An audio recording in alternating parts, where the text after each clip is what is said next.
Sustainable agriculture innovations for resilience agri food system को मद्देनजर रख के जो है इंटरनेशनल कॉन्फ्रेंस हो रही है। जिस प्रकार से जो है वो मैं बात करूं पॉपुलेशन की, वो बढ़ती जा रही है और जो एग्रीकल्चर प्रोडक्ट्स की यूटिलाइजेशन है वो भी बढ़ती जा रही है। उस यूटिलाइजेशन को किस तरीके से सस्टेनेबल बनाना है, इन सारी चीज़ों के ऊपर जो है इस इंटरनेशनल कॉन्फ्रेंस में डिस्कस किया जाएगा।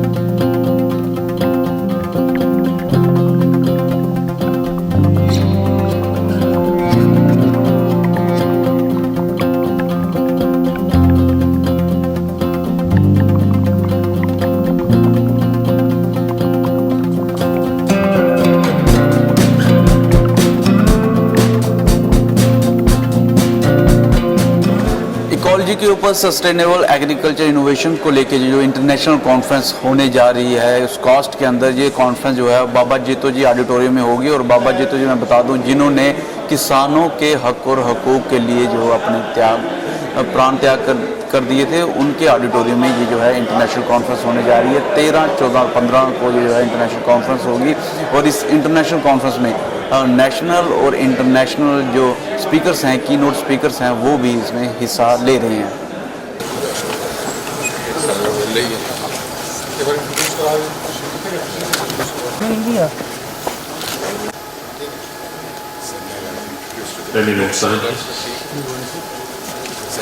The Honorable Minister, Dr. Jitendra Singh ji, Dr. K. Dhawan, we welcome you, sir. This occasion is invested with significance because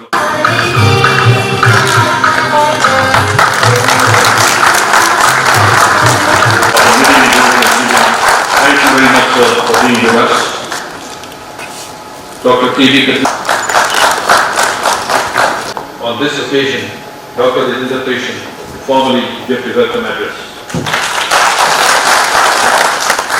Minister of State, independent charge of the Minister of Science and Technology and Earth Sciences, and Minister of State in the Prime Minister's Office, and Minister of State in the...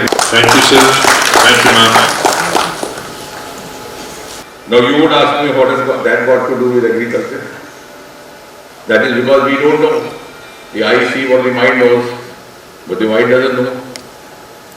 A large part of agricultural activity today, like many other sectors, has become increasingly dependent on space technology. You had drones, you had geospatial marking. You don't have to go to the Parwari now. You have a beautiful success story in the form of Swamitra. The farmer can access the demarcations of his farm. The drone can simultaneously do irrigation for you, pesticide for you, nutrient for you. Missions और प्रधानमंत्री मोदी जी के नेतृत्व की सरकार ने सदा प्राथमिकता दी है एग्री सेक्टर को। और जितना हमारा सरमाया है, जितना हमारा रिसोर्स एग्रीकल्चर का भारतवर्ष में, विशेषकर इस क्षेत्र में जो हिमालयन क्षेत्र है, जो हिमालयन राज्य है, वो शायद उस तरह से एक्सप्लोर नहीं हुआ। लेकिन आपने देखा होगा श्रृंखलाबद्ध तरीके से पिछले 8-9 वर्षों में एक के बाद एक, चाहे सॉयल हेल्थ कार्ड, चाहे नीम यूरिया, चाहे डबलिंग फार्मर्स इनकम, बार बार किस प्रकार किसान की इनकम को, उसकी आमदनी को बढ़ाया जा सके और एग्रीकल्चर सेक्टर को सुदृढ़ किया जा सके, इसको लेकर प्रयास हुआ है। लेकिन कहीं ना कहीं मुझे लगता है कि हमें मीडिया का भी सहयोग चाहिए होगा कि हमारे जो माइंड सेट में बैठा हुआ है, एक तो ये कि हम जब स्टार्टअप की मूवमेंट की बात करते हैं, जो सारे देश में बड़ी ज़ोर से 2014 के 15 के बाद जब से प्रधानमंत्री ने लाल किले से उसका आह्वान किया था, उसने एक तीव्र गति पकड़ी है। इन राज्यों में, खासतौर पर उत्तर के कुछ क्षेत्रों में, उस तरह से उस गति नहीं पकड़ पाई।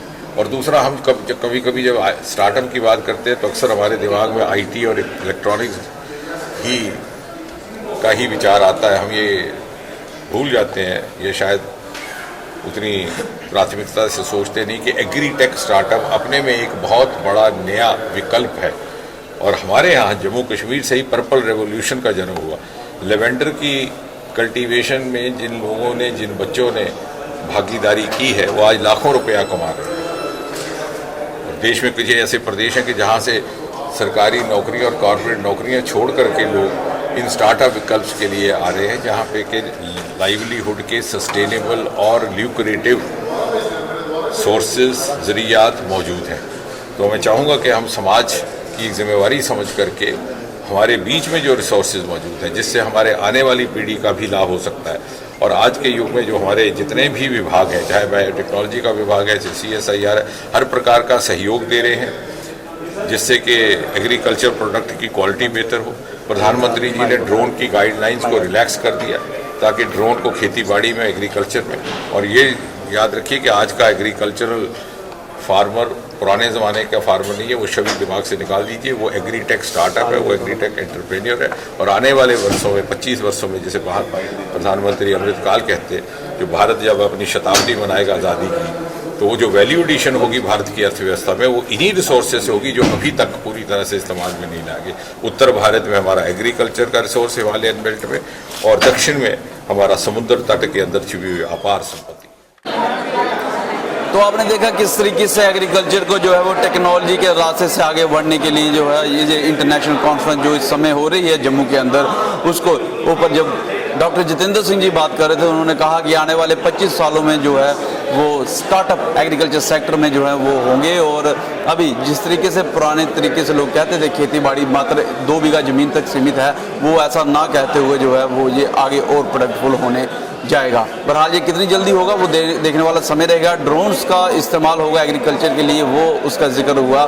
जियो स्पेशियल का डिमार्केशन के लिए जो चीज़ें हुई हैं उसका जिक्र हुआ, और इसके साथ साथ उन्होंने कहा कि जिस तरीके से ऑनलाइन सुविधा उपलब्ध करवाई जा रही है एग्रीकल्चर सेक्टर के लिए, इन सारी चीज़ों का जो है वो जिक्र हुआ। इसके साथ साथ उन्होंने बहुत बड़ी बात कही कि इस समय एग्रीकल्चर को बढ़ावा देने के लिए पूरे भारतवर्ष में एक प्रोसेस चल रहा है, और ये प्रोसेस जो है जब से भारतीय जनता पार्टी सरकार आई है तब से इसके ऊपर जो है ख़ास तवज्जो जो है वो दिया गया है। स्कूल में, कॉलेजेस में, यूनिवर्सिटीज़ में स्टार्टअप्स जो है एग्रीकल्चर में हों, इसके लिए जो है वो फोकस करना पड़ेगा और बच्चों को प्रेरित करना पड़ेगा। अपने भाषण में डॉक्टर जितेंद्र सिंह जी ने ये कहा। बहरहाल किस तरीके से एग्रीकल्चर सेक्टर आगे बढ़ सकता है और प्रॉफिटेबल बन सकता है, आप अपने वैल्यूएबल राय कमेंट सेक्शन में ज़रूर दीजिएगा। इस वीडियो को लाइक और शेयर करना ना भूलिएगा। अगली अपडेट के लिए जुड़ेंगे वर्चुअल के साथ, कैमन काका के साथ मैं पंकज खजुरिया। जय हिंद।